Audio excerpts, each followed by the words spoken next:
eToro Copytrading Basics. How many PIs should I copy? This is an often asked question, and you'll hear a variety of responses. I have asked this question to dozens of popular investors and copiers on the podcast Copy Traders Club. From the responses, I would say there are some generally accepted truths in this regard. While many PIs construct their portfolios to be as balanced and diversified as they think is appropriate, your risk is significant if you copy only one PI. Although some people do, as you can see. Not only could your one PI get hit by a bus, or suddenly change their approach, but more realistically, they might just not have the right portfolio to fit the changing market conditions. And if they get it badly wrong, you will too. If they go down, you're going down with them. If you copy too many PIs, there's no way you can keep on top of all of them. Most copiers like to keep tabs on what is going on and how each PI is doing, thinking, planning. Having 30 plus PIs means you can't really have done your due diligence on all of them in the first place, nor can you monitor them adequately on an ongoing basis. But again, some people do. There's also the issue of diversification. In one sense, that relates to the number of things you own.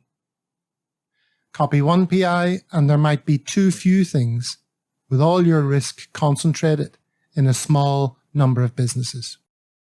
Copy 25 PIs who all have 80 positions, and you could own thousands of businesses, suggesting over-diversification, i.e. you can't beat the market if you own the market.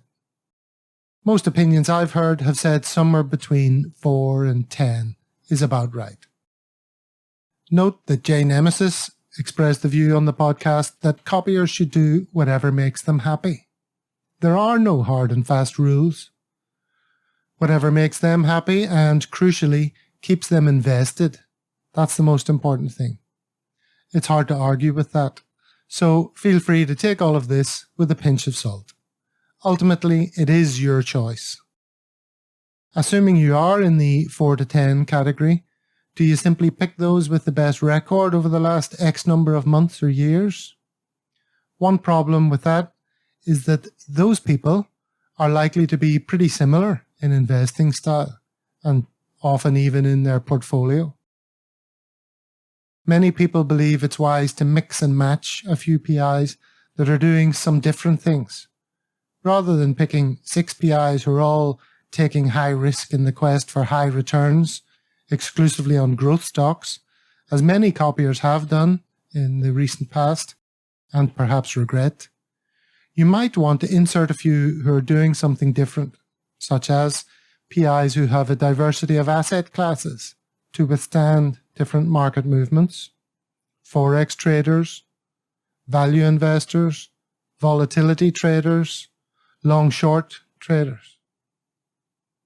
Having a team of PIs where each does a slightly different job is probably a good idea from a risk management perspective. Remember, you don't have to copy all of them with equal amounts. It's up to you how you allocate your copy funds among your PIs. Just make sure you've done your due diligence on them. Make sure they tick your boxes in terms of investing approach and flexibility, how much risk they're prepared to take, communication frequency and style, the issue of PIs adding funds, the minimum amount they can be copied with, and so on. If all of these things align with what you want, then you can be confident you have a better chance of happily copying them for however long your timeline is. Those are the basics. There's a little more to it than that. A more detailed video is available for those who copy me.